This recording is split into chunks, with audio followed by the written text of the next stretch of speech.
Our gospel this morning says that the people were astonished by Christ's teachings.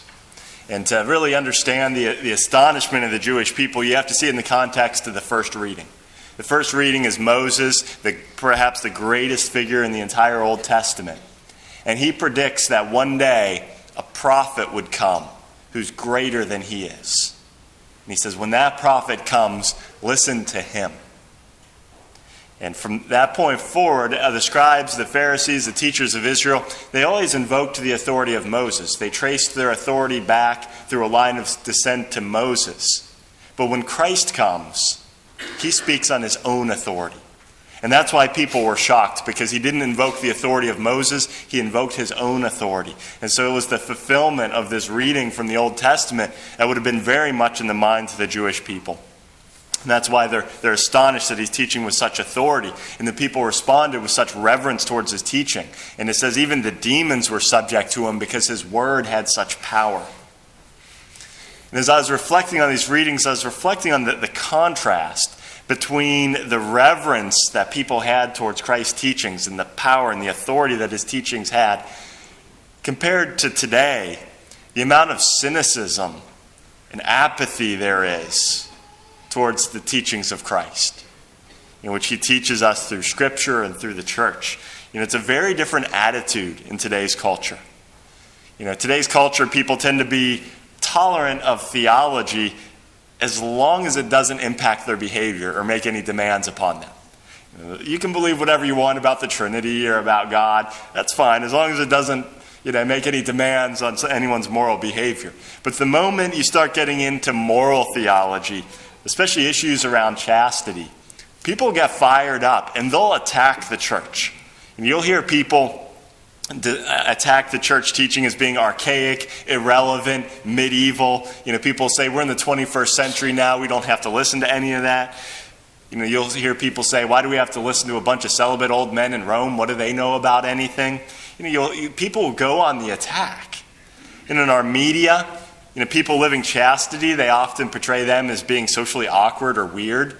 And the hero is the one who is unchaste and promiscuous. We see it in academia and universities, especially liberal arts departments, how they'll mock traditional values. But if you look at the attacks against the church, people will insult the church and they'll be cynical towards the church, but they'll never debate the church on an intellectual level, because they know that they'll lose. The truth is on the side of the church. And if you have someone arguing the church's position and someone arguing, the secular position, the church is going to win every time. That's why the culture resorts to insults or cynicism, because they can't beat the church based upon truth. The truth speaks for itself.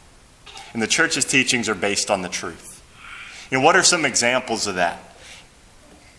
We have an epidemic in our nation of STDs.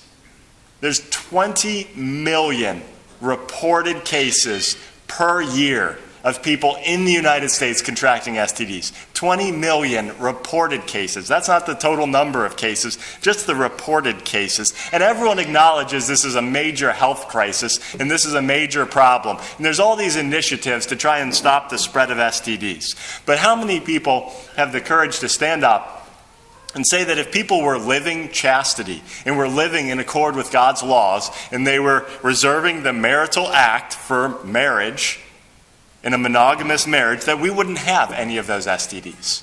Suddenly, 20 million would drop to zero. How many people have the courage to stand up and say that? And people will mock the church's teaching and they'll mock chastity. But look at the reality. 20 million diseases contracted per year. And if we also look at the amount of harm that it causes to people's relationships when they're behaving unchastely and using each other as objects for their own pleasure, and the amount of pain and suffering that causes. If people were living chastity, that's an act of love.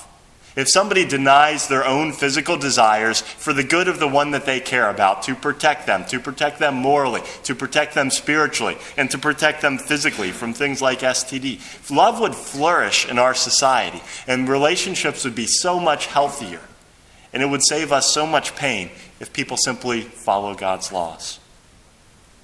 If we look at another example, the most controversial perhaps of all church teaching, the church's teaching against artificial birth control. So many people, even Catholics, accept birth control as being a norm, and they'll reject the church's teaching on this. But if we look back in 1968, Pope Paul VI issued an encyclical upholding the church's teaching against artificial contraception. And he predicted several things would happen if the contraception became widespread. He said the pill would open the way to marital infidelity and a general lowering of moral standards, especially among youth, because the pill eliminates pregnancy as a consequence, at least sometimes, and so people can do as they please. Haven't we seen this happen? A general lowering of moral standards, especially among the youth, and a rise in promiscuity. The second thing he predicted, it would cause men to forget the reverence due to women, disregarding their physical and emotional equilibrium, reducing her to a mere instrument to satisfy his desires.